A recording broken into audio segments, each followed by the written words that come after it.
Hello everyone, I am Ifra, hope you are doing well. तो start करते हैं आज का टॉपिक। आज हम पढ़ने वाले हैं कि जीएसटी R1 को फिल कैसे किया जाता है। देखिए, जीएसटी R1 होता क्या है, इसका हमने एक छोटा सा ओवरव्यू तो देख लिया था कि इसका मतलब क्या होता है। अभी क्या समझेंगे कि इसमें इसको फिल कैसे किया जाता है। तो यहाँ पर आते हैं। सबसे पहले मैं आपको इसको लॉग इन करना सिखा देती हूँ। गूगल क्रोम को ओपन करेंगे, जीएसटी की वेबसाइट यहाँ पर लिखेंगे, क्या होती है gst.gov.in।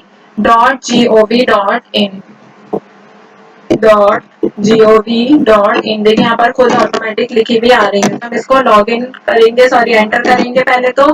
फिर यहाँ पे दो ऑप्शन दिख रहे हैं, रजिस्टर और लॉग इन। आप यहाँ से लॉग इन कर सकते हैं इसको, ठीक है। लॉग इन में आपको अपना यूजर आईडी पासवर्ड डालना होता है। रजिस्टर करने पे आपको, जैसे आप फर्स्ट टाइम रजिस्ट्रेशन कर रहे हैं इस पर, तो आपको सारी इंफॉर्मेशन फिल करनी होती है। ओटीपी आता है आपके फोन नंबर या फिर मेल पर, तो आपने वहां से ओटीपी को वेरीफाई करना होता है। अगर आपको यहाँ से कुछ भी नहीं करना है, ना रजिस्टर करना है ना लॉग इन करना है, आप क्या करेंगे, डाउनलोड्स में आएंगे, यहाँ से ऑफलाइन टूल्स का ऑप्शन पर आएंगे। फिर यहाँ से क्या होगा, जो जिस भी आपको देखना होगा जीएसटीआर को, किसी भी तरह की 4 है, 11 है, 8, 7, 6 तो 3 भी है, इन सब की क्या है, ऑफलाइन यूटिलिटी दे रखी है यहाँ पर। तो आपको जिसको भी देखना है आप यहाँ से वो देख सकते हैं, ठीक है। डाउनलोड करके समझ सकते हैं क्या ऑप्शन इसमें शो होते हैं। तो अपने थियोरिटिकल नोट्स पर आते हैं। आपको इतना तो बताया था मैंने कि जीएसटी R1 यूज किस लिए होती है। देखिए, जीएसटी R1 जो है वो रिलेटेड होती है किससे, सेल से रिलेटेड होती है। और इसमें एक और बात बताई थी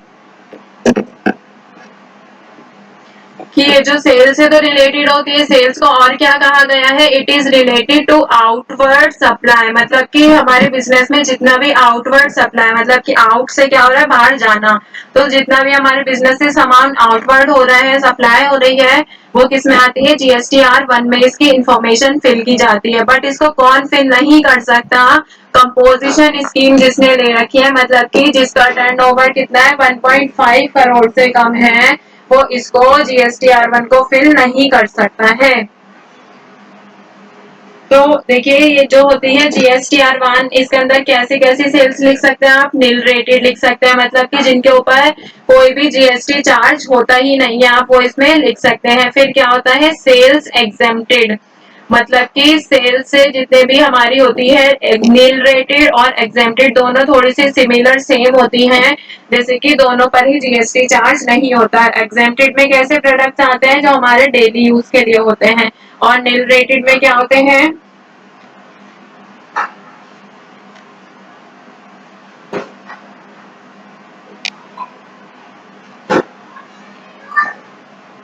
नील रेटेड में क्या होता है, जिस पर 0% जीएसटी लगता है, जैसे कि हो गए नमक हो गया, अनाज हो गया, ग्रेन्स, मतलब कि तो इसमें भी दोनों में 0% जीएसटी लगता है। दोनों से हम आईटीसी को क्लेम नहीं कर सकते, मतलब इनपुट टैक्स क्रेडिट क्लेम नहीं होता है।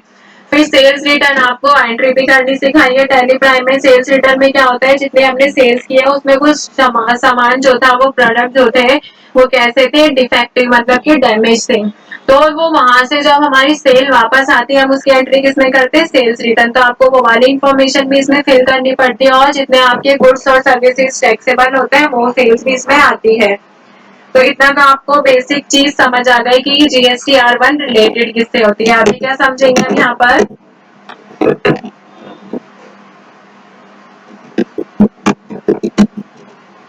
How to fill जीएसटीआर1 form. कि जीएसटीआर1 का जो फॉर्म होता है, उसमें क्या क्या ऑप्शंस आते हैं, उसमें क्या क्या इंफॉर्मेशन फिल करनी चाहिए। तो इसमें क्या होता है, अगर आपने गलत इंफॉर्मेशन फिल कर दी ना, तो वहां से आपको नोटिस आ जाता है। इसीलिए क्या होता है, बहुत बेसिक चीज है, आपको समझ के चलनी पड़ती है। और जो जीएसटीआर1 है, देखिए फर्स्ट फॉर्म है, आपको क्या करना है, ये जो हर फॉर्म का क्या होता है, बेस होता है। अगर आपने जीएसटीआर1 को अच्छे से फिल करना सीख लिया, तो आप दूसरे जो जीएसटीआर है, जैसे 3B, ये सब मतलब थोड़े थोड़े सिमिलर होते हैं, तो आप इसको खुद भी फिल कर सकते हैं। नहीं तो कंपनीज क्या करती हैं, किसी अदर पर्सन को हायर करती है जीएसटी के लिए, तो आप इसको खुद भी फिल कर सकते हैं अगर आपने जीएसटीआर1 को फिल करना सीख लिया।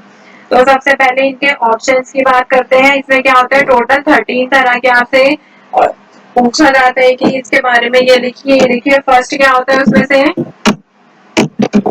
GSTIN number. तो GSTIN नंबर सबको पता है अभी तक क्या होता है, जो बिजनेस होता है, कंपनी होती है, फिर कोई भी ऑर्गेनाइजेशन होती है, उसका एक GSTIN नंबर होता है। सबसे पहले आ जाता है स्टेट कोड, दिल्ली है, दिल्ली का क्या होता है 09, फिर आता है पैन नंबर 5 अल्फाबेट, फिर 4 न्यूमेरिकल, फिर 1 अल्फाबेट, फिर ये क्या होता है डिफॉल्ट रहता है, कुछ भी आ सकता है। फिर दूसरी इंफॉर्मेशन आपको क्या फिल करनी होती है, नेम फिल करना होता है। तो टैक्स जमा करने वाले पर्सन का नेम भी GSTR1 फॉर्म में अपने आप ही आपको ऑटोमेटिक यहाँ पर फील्ड मिलेगा, क्योंकि आपने जब रजिस्ट्रेशन किया था आपको यहाँ पर इंफॉर्मेशन में आपने नाम लिखा था, ठीक है। फिर थर्ड ऑप्शन में क्या होता है, ग्रॉस टर्नओवर। ग्रॉस टर्नओवर में क्या होता है कि फाइनेंशियल ईयर के चलते आपने जितना भी बिजनेस किया है उसके आपको इसमें इंफॉर्मेशन देनी होती है। मतलब कि इंफॉर्मेशन आपको सिर्फ तभी फिल करनी होती है जब आप first time GST return file कर रहे होते हैं। अगर आप फर्स्ट टाइम फाइल करेंगे तो आपको ये ग्रॉस टर्नओवर की इंफॉर्मेशन फिल करनी होती है, नेक्स्ट टाइम से ऑटोमेटिकली खुद फिल हो जाएगी। फिर क्या होता है, मंथ एंड ईयर। इसमें क्या होता है, मंथ एंड ईयर आपके सामने क्या होगा, एक ड्रॉप डाउन लिस्ट में मतलब ऑप्शन आएगा मंथ या फिर ईयर आपको चूज करने के लिए कि जिस ईयर में जिस मंथ में आपने सेल के लिए अपना रिटर्न रजिस्टर किया है उसमें आपको सिलेक्ट करना होगा मंथ या फिर ईयर, जो भी है अपने अकॉर्डिंग। फिर क्या होता है, टैक्स ऑन आउटवर्ड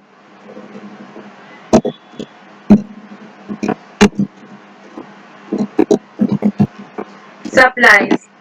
टैक्स किस पे होगा, आउटवर्ड सप्लाई। आउटवर्ड सप्लाईज क्या होती है, मतलब सेल्स पर जितना टैक्स लगता है।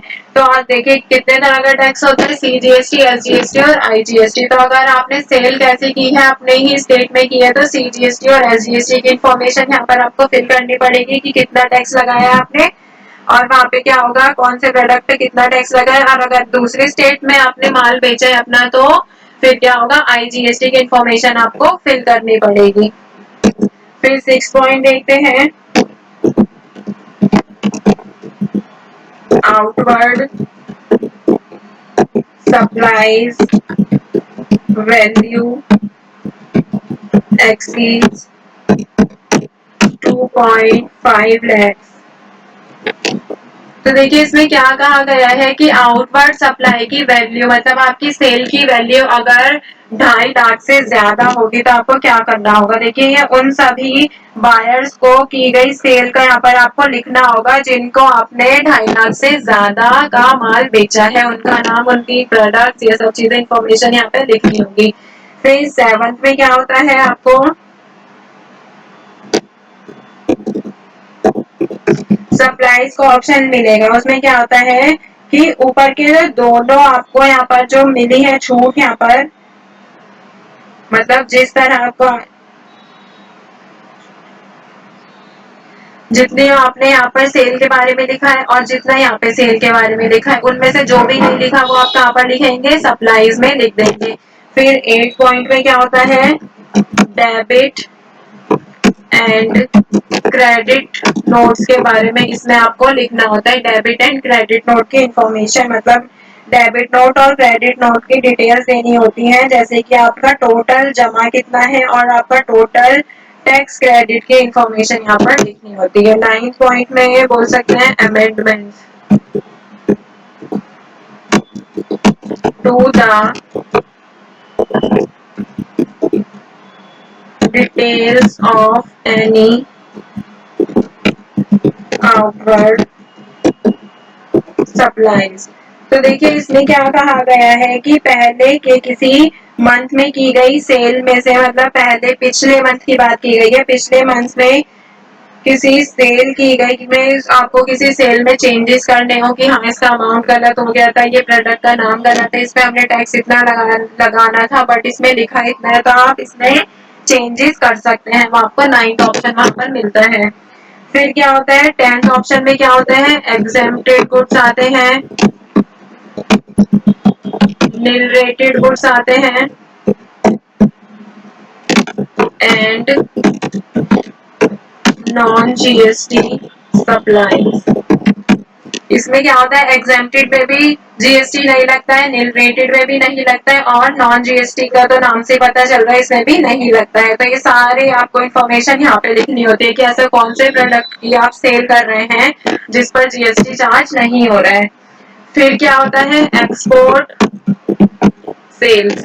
एक्सपोर्ट सेल्स में क्या होता है, अगर आपने अपने एक्सपोर्ट मतलब क्या होता है, देखिए एक कंट्री से दूसरी कंट्री में, जैसे हम इंडिया में हैं, इंडिया के बाहर अगर हम अपने सेल करते हैं तो वो क्या होता है, एक्सपोर्ट हो रही है सेल, मतलब जा रहा है हमारे यहाँ से सामान। तो अगर आपने अपने कंट्री के बाहर को किसी को सामान भेजा है, मतलब कि दूसरी कंट्री में सामान भेजा है, तो इसका जो आपको डिटेल्स लिखनी होंगी, कौन सा सामान है, कितना टैक्स लगा है, वो सब यहाँ पर लिखना होगा।